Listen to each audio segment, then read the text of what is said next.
কিছুক্ষণ পর হঠাৎ করে বিকট একটা শব্দ হলো, মনে হয়েছে কি যেন করেছে।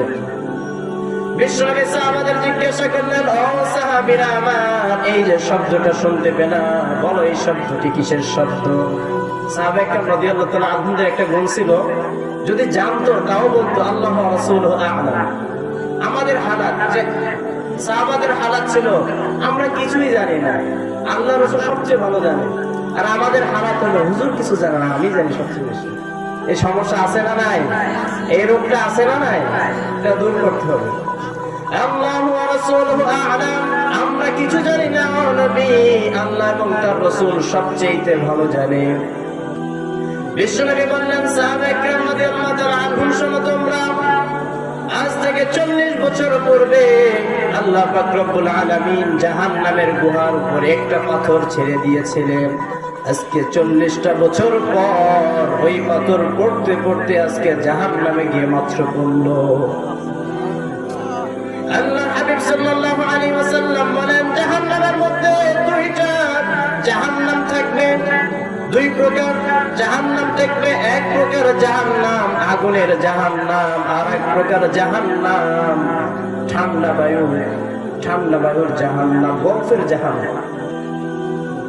বিশ্বনবী সাল্লাল্লাহু আলাইহি ওয়াসাল্লাম বলেন, এই জাহান্নামের আগুনের রং সাধারণ দুনিয়ার আগুনের মতো থাকবে না।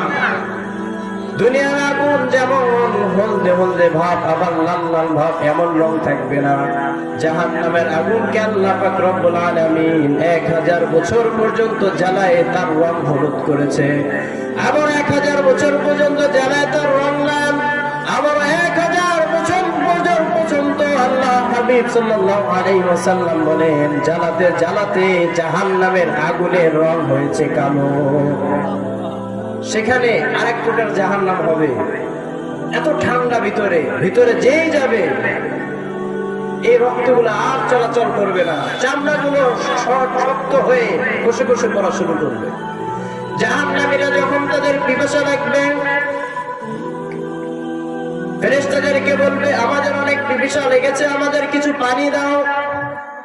আন আফিদু আলাইনা মিনাল মা, 8 নম্বর পারায় সূরাতুল আনআমে উল্লেখ করেন আল্লাহ। সেদিন তারা পানি চাবে, তাদেরকে এত গরম পানি দেওয়া হবে, যখনই তারা গলা থেকে দেবে ছাড়বে, আর এইখান থেকে ছাড়তে দেরি, এখান থেকে গলে চামড়াগুলো নাড়িভুড়িগুলো সব খসে খসে ছিন্ন বিচ্ছিন্ন হয়ে পিছনের রাস্তা দিয়ে বের হয়ে যাবে। তারা বলবে, আমাদের এবার একটু ঠান্ডা পানি দাও। বলে, তোমাদের কোনো পানি নাই, তোমাদের